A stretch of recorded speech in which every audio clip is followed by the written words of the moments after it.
Hi everyone, here I am in my kitchen again, and today I'm going to show you guys how I made those braised greens. Now, if you watched the live with Chef McCluskey, Chef Dave, then you saw me using the braised greens and kind of making them, but we went so fast that we had a lot of requests for people to say, wait a minute, slow down, how'd you do that?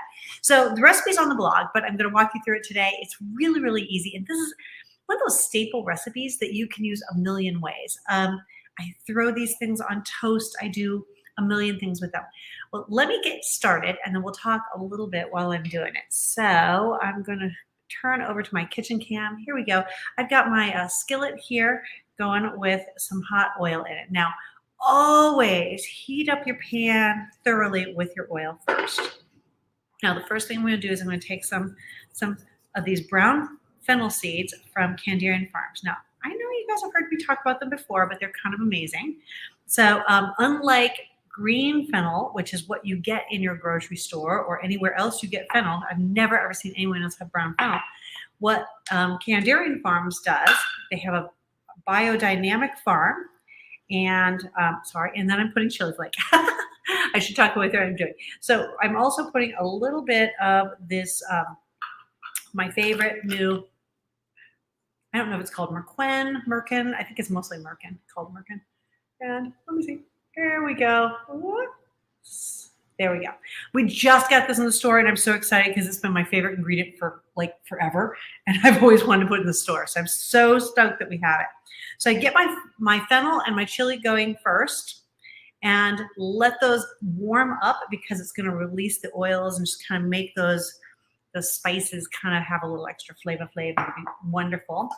And let them go for a second. And then I'm just going to put my onions in. Now, normally I would do all Bermuda onions if I could, but I ran out. So I'm using some white onions. So if you don't have red onions, do white onions. They taste similar. It's really just the red onions are so pretty in the recipe. So I'm putting in quite a decent amount of onions. Now I am just throwing them in little chunks. They will, as they sweat down, they're gonna kind of fall apart.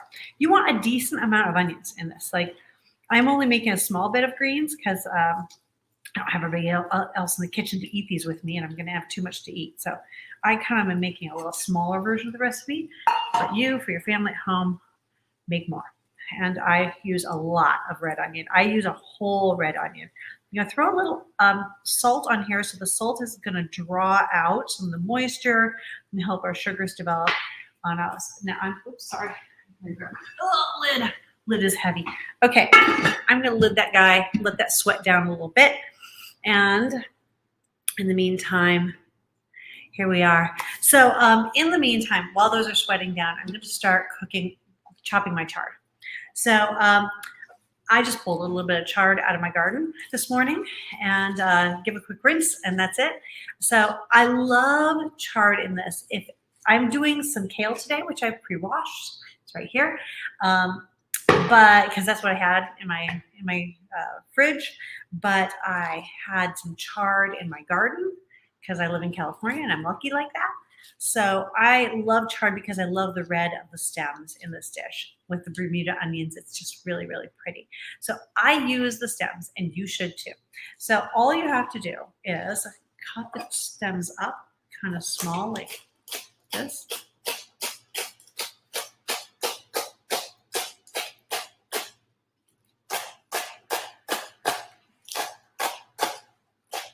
That's it. I just go down to the leaf line.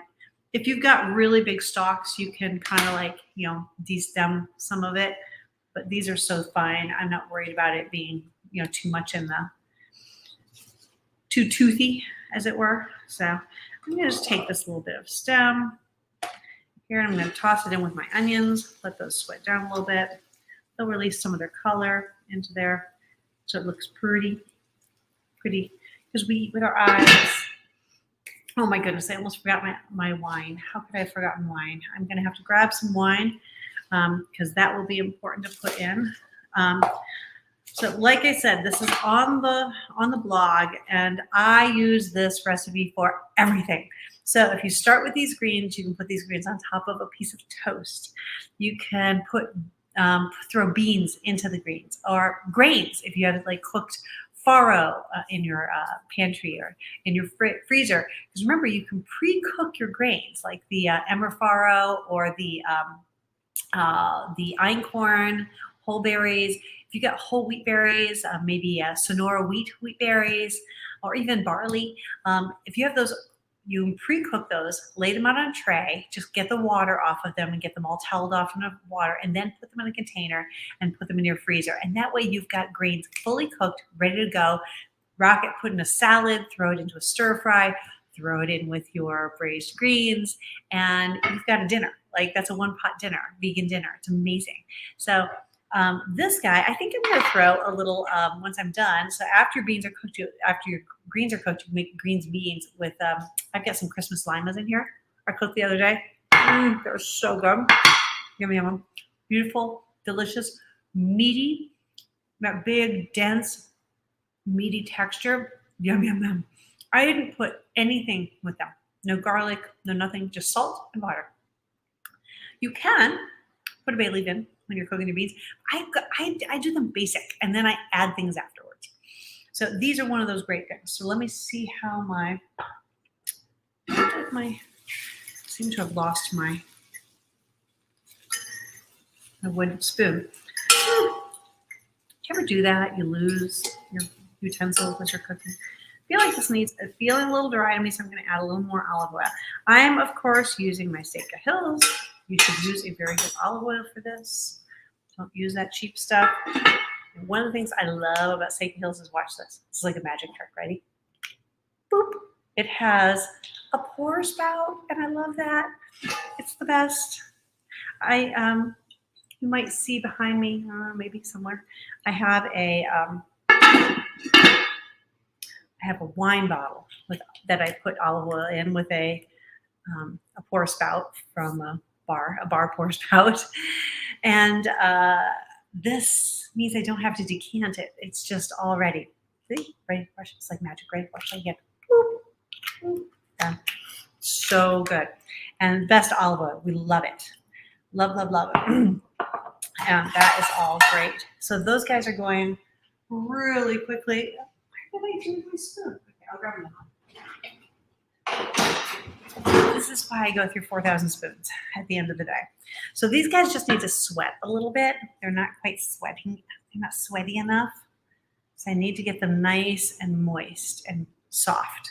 Ooh, but I also want to grab a little red wine.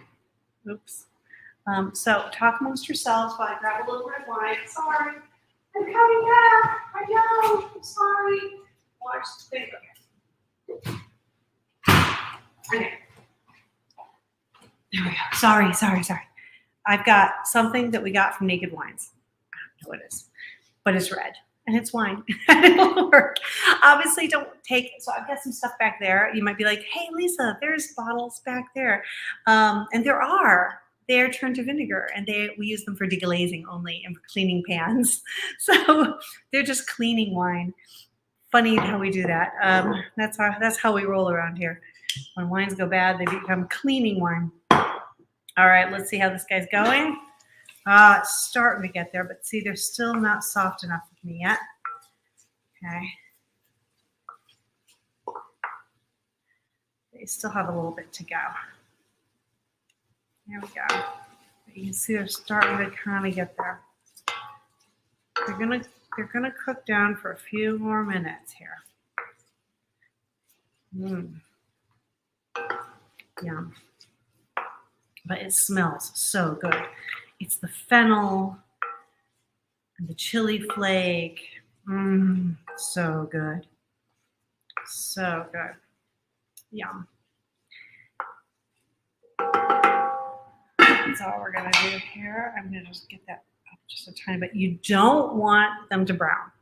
So you want them to just sweat and release their juices, but not really quite caramelize, because then you're developing sugars, and we don't want to necessarily develop the sugars. So we're going to be kind of using low and slow. So let me tell you a little about these ingredients. So I was telling you a little bit about the fennel when I got interrupted. So the fennel is super special. So Larry Kandarian uses, he grows these on his organic biodynamic farm. And what he does is he leaves the fennel seeds on the fennel plant until the fennel plant turns brown, like you would do when you do beans. When you grow beans to do dry beans, you let the seed pod turn brown on the stem. And what that does is it concentrates this flavor into the seed pod.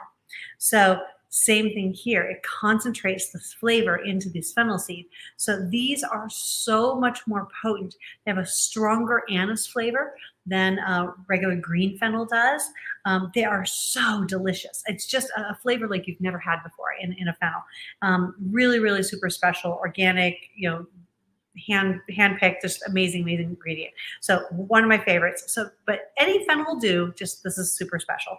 So that's our fennel. Then I told you a little bit about the merquin. I don't know how to pronounce it. So delicious. Really, really excited. We just got this in the store. And I mean, this has been my favorite ingredient forever. And this is a huge jar. I'm sorry. It's just how it comes. It comes in a big jar. Sorry. The last big jar I had of this, I just finished. And I had it for like 4 years. And I use it constantly. So yes, it's a big jar. Yes, it's kind of a lot of money. But you are going to not believe how much you're going to use this stuff. I use it in everything. It's just perfect because it's that right amount of heat with smoke and other flavor. It's just like, boom, a little bit in pasta. Put it on your pizza. I won't eat pizza without it. I literally travel with this. It's so good. Like, it's my favorite. So you're welcome. We got it for you. And then, of course, a really good olive oil, our Seca Hills Araquina, grown on the tribal lands of the Yocho de Winta Nation. It's so good. And then what's coming up at the end, we're going to finish it with a little bit of hot vinegar. And that actually brings me to another point of talking about finishing things with vinegar. So often we don't think of vinegar in all the ways in which it should be used. We often think vinegar, salad dressing. And I gotta tell you, you should be using vinegar for everything. So at the end of a dish, when you're just about to serve it, you go to taste it, you're like, oh, it's pretty good. Do just a sprinkle of a good finishing vinegar. Like, my favorite is this hot vinegar from American Vinegar Works. I love all their vinegars, but the hot is my absolute favorite. My go-to. I go through 2 bottles a year for sure. It's just that good. And you just put literally a sprinkle on top and then mix it in, and it's just, the flavors pop. It's that hint of acid. If you watched Salt, Fat, Acid, Heat, Salt, Fat, Heat, Acid, whatever it is, if you watch that, read her book, you know how important acid is to flavor and how it adds so much. Okay, so these are starting to get there. You can see kind of them going there. So they're not brown, even though it kind of looks brown on camera. It's just the red. It's actually red, not brown, coming off from the Bermudas and the charred stems, which is what I want. I want that color. Okay, now that these are good and going, I'm going to add just a splash of red wine in here for the steam. So this is going to help create steam. I'm going to put my kale in first because the kale's a little thicker and it's going to take a little longer to cook down. I'm going to let this do its magic first. Okay, we're going to let that go for a few minutes. Here, I'm going to need a pair of tongs are better than spoons for this. So I'm going to let these guys sweat just a little bit and get wilty. Then I'm going to toss them in a little bit and get them going. Then after they've gotten wilty, then I'll add my chard. If I had spinach, I would add it like at the same time as chard. You just kind of want to add things according to how they cook. If I was cooking with collard greens, I would have done those very first. So you can mix and match any greens you want. You don't have to keep it to one green. You can do anything that you want with it. You just have to add them in the right order. So things that are really thick, like collards, first. Second, kale, then charred spinach. And that order. That's all you have to do. So you're going to want to wait till it's like part cooked, and then you add your chard. This is going to, let's see how this is going here. Okay, it's already starting to steam a bit. And now I'm going to kind of like stir it in so it gets a little more. There we go. There we go. It's getting there. Let it sweat more. I need to get that temperature up so I can sweat, sweat, sweat. And then these sweat down. When these have sweated a little bit, I'm going to put my beans in. And then I'm going to throw some beans in this because why not? And then it makes it a meal. And then I'm going to throw in my chard. And that'll allow the beans to warm up a little bit. And so this is a great reason to cook a little bit of beans. Like this is what was left. I made a salad, made a couple salads one day. Recipe will be going on the blog for the salad soon. It's a really yummy chicory salad with Christmas lima beans and a delicious dressing you're going to die for. And so I have a little bit left, and so I'm going to throw in my greens. And so I kind of do maybe a cup of beans on Sunday, and then just keep them in the fridge, and they go in salads, they go in pastas, they go in whatever.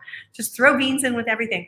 It is a superfood. It is one of those great, if you pay attention to Dan Buettner and his longevity program with Blue Zones, you'll know that beans are one of the top. If he doesn't like the word superfood, but he said if I were going to pick one superfood, it would be beans. And it's because they are so good for you. They're good for you. They're also good for the planet. They fix nitrogen. They help our farmers create better soil for our health. So nothing wrong with beans. They're the best. They're the best. And I know people say, gas, gas, gas. I got to tell you, it's fine. And don't worry about that.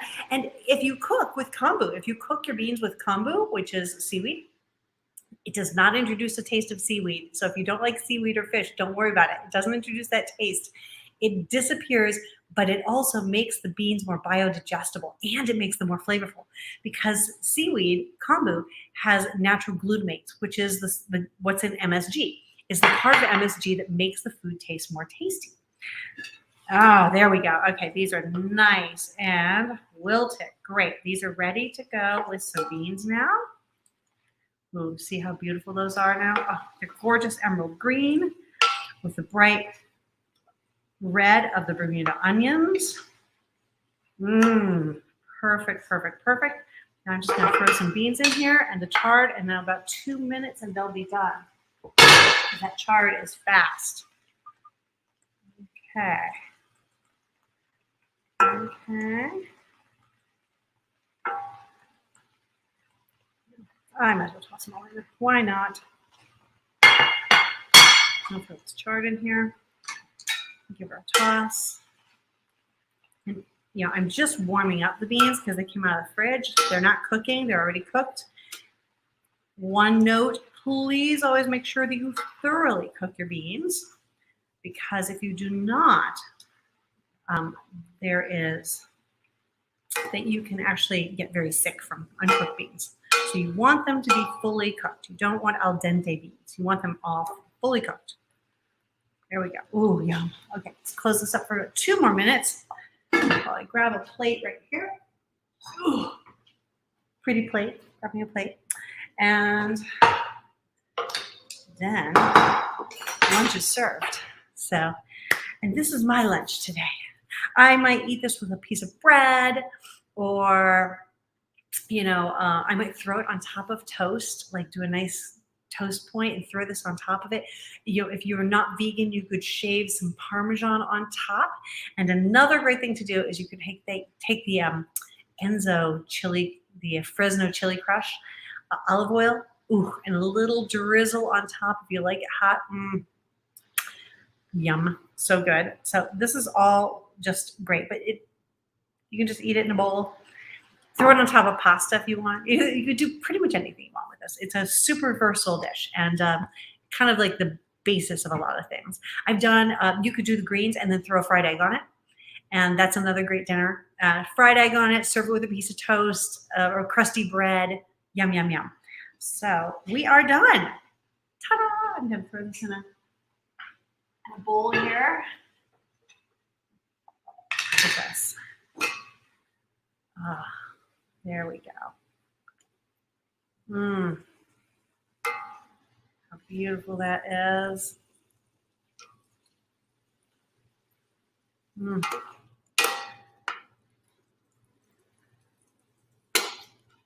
So that was it. In under 20 minutes, I made beans and greens, start to finish.